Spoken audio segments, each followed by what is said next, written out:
ଜୟ ଜଗନ୍ନାଥ ଦର୍ଶକ ବନ୍ଧୁ। ଆଜିର ଏକ ନୂତନ ଏବଂ ବହୁତ ବଡ଼ ଖୁସି ଖବରରେ ଆପଣମାନଙ୍କୁ ବହୁତ ବହୁତ ସ୍ୱାଗତ। ଆପଣମାନେ ତ ଜାଣିଥିବେ ସୁଭଦ୍ରା ଯୋଜନା ଆରମ୍ଭକୁ ପ୍ରାୟ 1 ବର୍ଷ ଅତିକ୍ରମ କଲାଣି। ପୂର୍ବ ହିତାଧିକାରୀମାନେ ବହୁତ ଜଣ କିସ୍ତି ପାଇଲେ ମଧ୍ୟ ଆଉ କିଛି ଜଣ ଏଥିରେ ବାଦ ପଡ଼ିଯାଇଥିଲେ। ମାନେ ଅଯୋଗ୍ୟ କାରଣରୁ ହଉ ନହେଲେ କିଛି ଭୁଲ ବଶତ ଯୋଗୁରୁ ସେମାନଙ୍କ ଆକାଉଣ୍ଟକୁ ଟଙ୍କାଟି ଆସିନଥିଲା। ଆମେ କହିପାରିବା କି ଡିବିଟିଟି ଲିଙ୍କ ହେଇନଥିବା କିମ୍ବା ମୋବାଇଲ ନମ୍ବରଟି ଆଉ କାହାର ହେଇଥିବା କିମ୍ବା ଡିବିଟି ଲିଙ୍କଟାକୁ ଚେଞ୍ଜ କରିଥିବା, ମାନେ ଗୋଟେ ଫୋନ୍ ନମ୍ବର ବା ଗୋଟେ ବ୍ୟାଙ୍କ ଆକାଉଣ୍ଟରେ ଜଏଣ୍ଟ ହେଇକି ଥିଲାବେଳେ ତାକୁ କାଟିକିରି ଆଉ ଗୋଟେ ବ୍ୟାଙ୍କରେ ଯୋଡ଼ିବା ପାଇଁ, ସେଇଟାକୁ କହିବା ଡିବିଟି ଲିଙ୍କ ଚେଞ୍ଜ କରିବା। ବୁଝିଲେ? ସେମିତି ବି କିଛି ଜଣଙ୍କର ହେଇଥିଲା, ସେ ବାବଦକୁ କିଛି କିସ୍ତି ଆସିନଥିଲା। ବହୁତ ଜଣ ପ୍ରଥମ କିସ୍ତି ପାଇଲା ପରେ ଦ୍ୱିତୀୟ କିସ୍ତି ତୃତୀୟ କିସ୍ତି ପାଇନାହାନ୍ତି। ବହୁତ ଜଣ ପ୍ରଥମ ଦ୍ୱିତୀୟ ପାଇଲା ପରେ ତୃତୀୟ କିସ୍ତି ପାଇନାହାନ୍ତି, କିମ୍ବା ବହୁତ ଜଣ 3ଟା ଯାକ କିସ୍ତି ମଧ୍ୟ ପାଇଛନ୍ତି। ଆଉ ଏବେ ପ୍ରଶ୍ନଟି ରହିଲା ଚତୁର୍ଥ କିସ୍ତିଟି କେବେ? ଫାର୍ଷ୍ଟ କଥା, ଯେତେବେଳେ ସୁଭଦ୍ରା ଯୋଜନାଟି ଆରମ୍ଭ ହୋଇଥିଲା ସେତେବେଳେ କୁହାଯାଇଥିଲା ବର୍ଷରେ 2ଟି କିସ୍ତି ମିଳିବ। ଠିକ୍ ଅଛି, ମହିଳାମାନଙ୍କୁ 2ଟି କିସ୍ତି ମିଳିବ।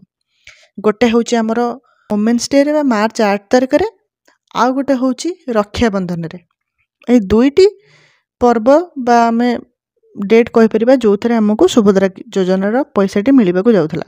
କିନ୍ତୁ ଏବେ ମାନେ ବହୁତ ଜଣ ପାଇନାହାନ୍ତି, ଯେହେତୁ ଏତେ ବ୍ୟସ୍ତ ବିବ୍ରତ ହେଇଗଲାଣି, ସେ ଜିନିଷଟାକୁ ଆଖି ଆଗରେ ରଖି ଗୋଟେ ଖୁସିର ଖବର କି ଆମର ଜାନୁଆରୀ 1, 2026 ମସିହା ମାନେ ନୂତନ ବର୍ଷରେ ଆପଣମାନଙ୍କୁ ସରକାର ଭେଟି ହିସାବରେ ସୁଭଦ୍ରା ଯୋଜନାର କିଛି କିସ୍ତିର ଟଙ୍କାଟି ଆପଣମାନଙ୍କୁ ଦେବାକୁ ଚାହୁଁଛନ୍ତି। ମାନେ ନୂତନ ହିତାଧିକାରୀ ମାନେ ଯେଉଁମାନେ ନୂଆ ଯୋଡ଼ି ହେଇଛନ୍ତି 1/4/2025 ହିସାବରେ ଯେଉଁମାନଙ୍କୁ 21 ବର୍ଷ ବା ତାଠାରୁ ଉର୍ଦ୍ଧ୍ୱ ହେଇଯାଇଛି, ସେମାନେ ପୁଣି ତାର ପୋର୍ଟାଲଟି ଖୋଲିଥିଲା। ଯେଉଁମାନେ ପକାଇ ନଥିଲେ ସେମାନେ ମଧ୍ୟ ଆବେଦନ କରିଥିଲେ, ତ ସେମାନଙ୍କୁ ମଧ୍ୟ ଏଥିରେ ସାମିଲ କରାଯିବ। ଠିକ୍ ଅଛି, ଜାଣିନିଅନ୍ତୁ। ଯେଉଁମାନେ ନୂଆ ହିତାଧିକାରୀ ଆମ ଚ୍ୟାନେଲରେ ଫାର୍ଷ୍ଟ ଥରକ ଆସିଛନ୍ତି ସେମାନେ ସବସ୍କ୍ରାଇବ୍ କରିଦିଅନ୍ତୁ। ଆହୁରି ଆଗକୁ ଆପଣଙ୍କୁ ଭଲ ଭିଡ଼ିଓ ମିଳିବ। ଠିକ୍ ଅଛି, ଭଲ କଣ୍ଟେଣ୍ଟ ମିଳିବ।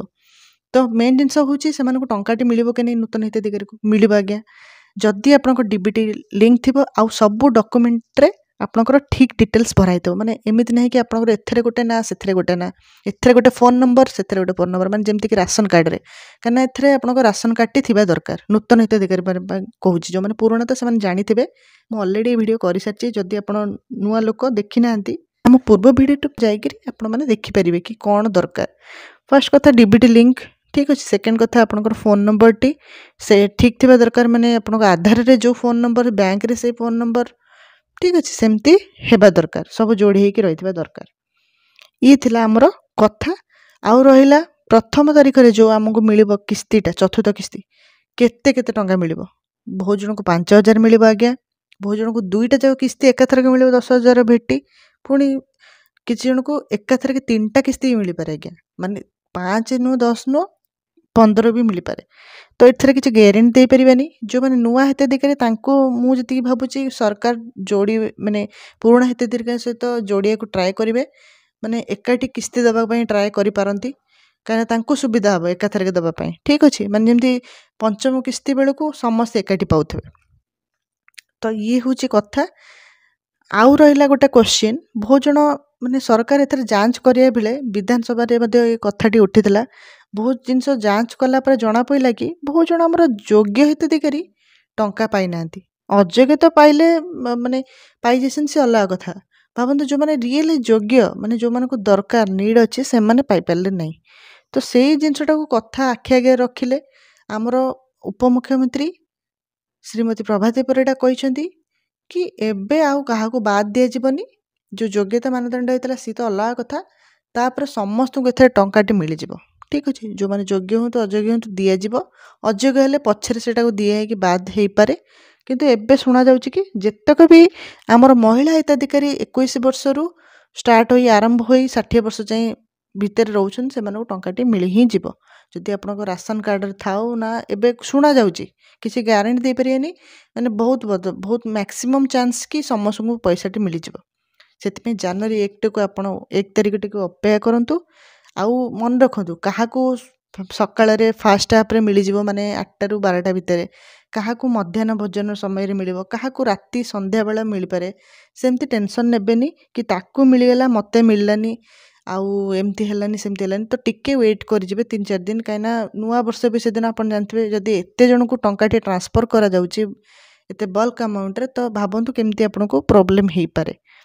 आउ जदि मिललानी गोटे 2 दिन अपेक्षा करेंगे ना बैंक रे जाई कथा हेबे बेसी नाही नथिबा भिड लगेबेनी कारण बहुत थर केमती देखाई कहीं एथरक नुआ हिताधिकारी भी जोड़ी तो आपन से माने भी माने एक्साइटमेंट रे पळेबे बैंक को बार बार एमती करेंगे भिड लगेबेनी धीरे धीरे से माने पैसा पठाउछंती आज ना काली आपको पैसा आस जदि आपको जनवरी भी न मिले गोटे केस नहीं जावा न मिले ताले मार्च मास 2026 तो जमी मिल तो से आप किस्ती टी वेट करेंगे जदि किसी नुआ भी अपडेट आसला मुझे आपण मानक आग जनइबी से आम चैनल टी सब्सक्राइब करदे वीडियो गोटे छोट लाइक करदे जितक सांगसाथी मैंने से सेयार करेंगे ठीक अच्छे ये थिला पूरा पॉइंट आउ गोटे क्वेश्चन उठुची मोर जो मैंने अच्छा स्कॉलरशिप कटि जाइए से मिल कि नहीं एथर तो कहगला ना जितक योग्य हूँ अयोग्य हूँ मिलज तापर से डिसाइड करेंगे काटे जन जन को बोध हुए किंतु एबे चांस रोचे कि समस्त जितक भी रिजेक्ट होती से भी मिल जबार चांस अच्छी जदि आपणकर सरकारी चाकरी